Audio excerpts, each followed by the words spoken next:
प्रिय विद्यार्थियों, मैं डॉक्टर एम एल गुप्ता।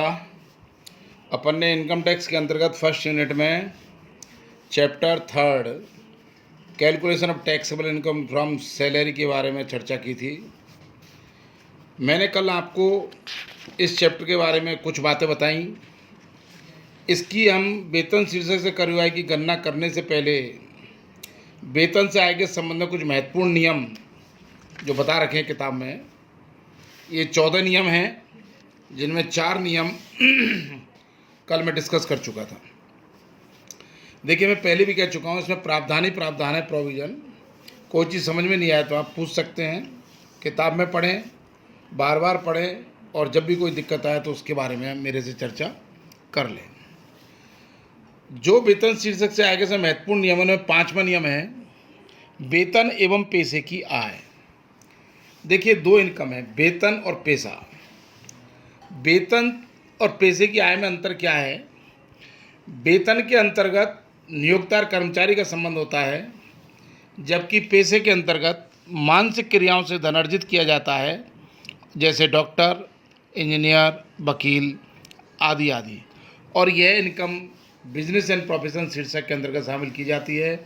पैसे की इनकम में कोई नियोक्ता नहीं होता है, वो स्वयं पैसा अर्जित करता है, वो खुद ही नियोक्ता होता है, खुद ही कर्मचारी होता है।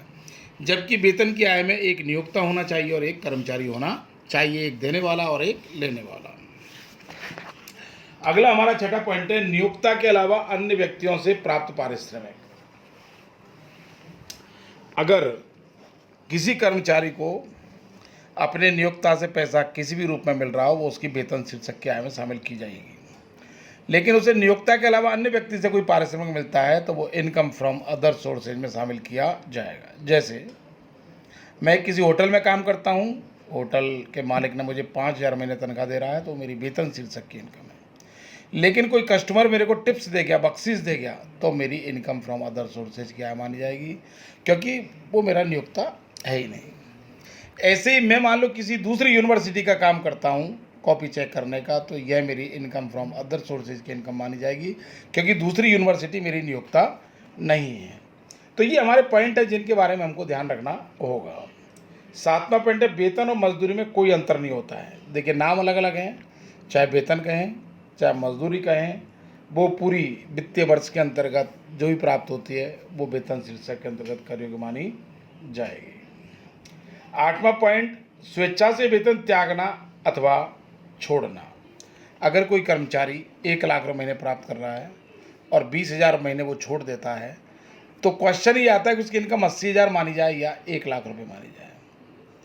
अगर कोई सरकारी कर्मचारी वेतन का त्याग करता है तो त्यागी की राशि पूर्णतः करमुक्त मानी जाएगी, अर्थात उसकी इनकम 1 लाख ना मान करके 80,000 मानी जाएगी। लेकिन गैर सरकारी कर्मचारी वेतन का त्याग ऐसे नहीं करे, वो सरकारी खजाने में जमा कराए तो वेतन का त्याग माना जाएगा और उसे कर मुक्ति का लाभ दिया जाएगा। केवल वो ये घोषणा कर दे कि मैंने वेतन नहीं लिया और त्याग दिया, तो उसे छूट नहीं प्रदान की जाएगी। अगला पॉइंट है नवा कर मुक्त वेतन। अगर कोई नियोक्ता किसी कर्मचारी को टैक्स काट करके पेमेंट करता है, जैसे 1 लाख रुपये सैलरी है, 10,000 इनकम टैक्स के काट के पेमेंट करता है, तो ये कर मुक्त वेतन है। तो ऐसी परिस्थिति में उसकी इनकम 90,000 ना मान करके और इनकम 1 लाख रुपये मानी जाएगी, अर्थात जो TDS किया गया है उसे उसकी इनकम में जोड़ दिया जाएगा।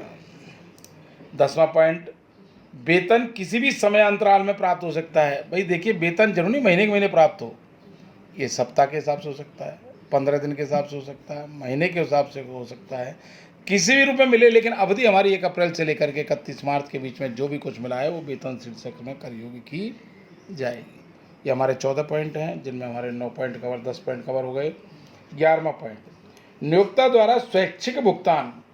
कभी कभी क्या होता है, कर्मचारी की सेवाओं से खुश होकर के नियोक्ता पेमेंट कर देता है, जैसे बोनस का पेमेंट कर देता है, तो वह भी वेतन शीर्षक की आय में शामिल किया जाएगा। लेकिन कर्मचारी के नियोक्ता से मान लो अपने पारिवारिक रिश्ते हैं और कोई भेंट देता है, उसको उपहार देता है व्यक्तिगत रूप से, तो वेतन शीर्षक की आय में शामिल नहीं किया जाएगा, वो व्यक्तिगत भेंट है और अदर सोर्सेज में शामिल की जाएगी। हमारा 12वां पॉइंट आता है, हमारा ये 12वां पॉइंट आता है। 11 पॉइंट अपन ने डिस्कस कर लिए। ये 14 पॉइंट है, मैं पहले भी कह चुका हूँ, ये महत्वपूर्ण पॉइंट है, इनके बारे में हमको जानकारी होना चाहिए। वेतन में से की कटौतियाँ, अगर नियोक्ता ने उसकी नेट सैलरी दे रखी है, 2 सैलरी होती है, ग्रॉस सैलरी और नेट सैलरी। ग्रॉस में से मान लो जीपीएफ कंट्रीब्यूशन, एलआईसी का है, आयकर का है, कोई ऋण ले रखा है, उसकी कटौती कर रखी है और नेट अमाउंट दे रखी है, तो क्वेश्चन ये आता है कि उसकी आमदनी में ग्रॉस शामिल किया जाए या नेट।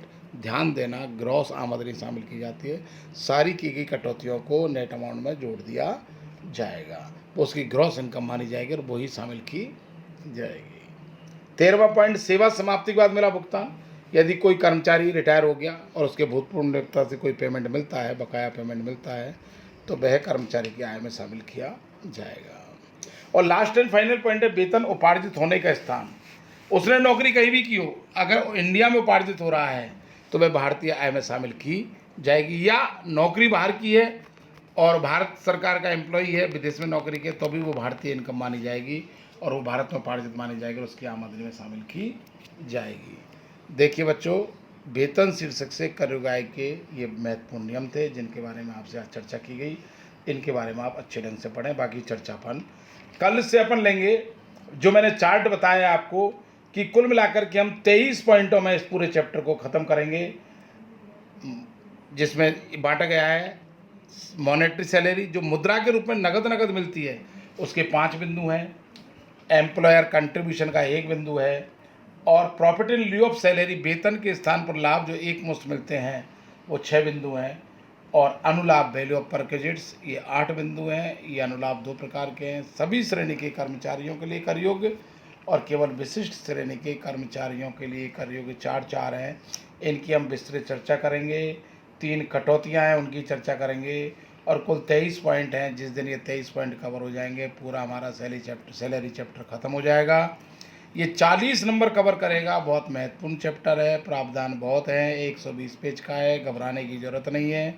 जो समझ में नहीं आए आप अनेक बार उसको पूछ सकते हैं, खुद पढ़ेंगे, आपस में डिस्कस करो, सब चीज़ का समाधान निकल जाएगा। कल हम चर्चा करेंगे मौद्रिक वेतन, मॉनेटरी सैलरी, जिसके 5 पॉइंट हैं।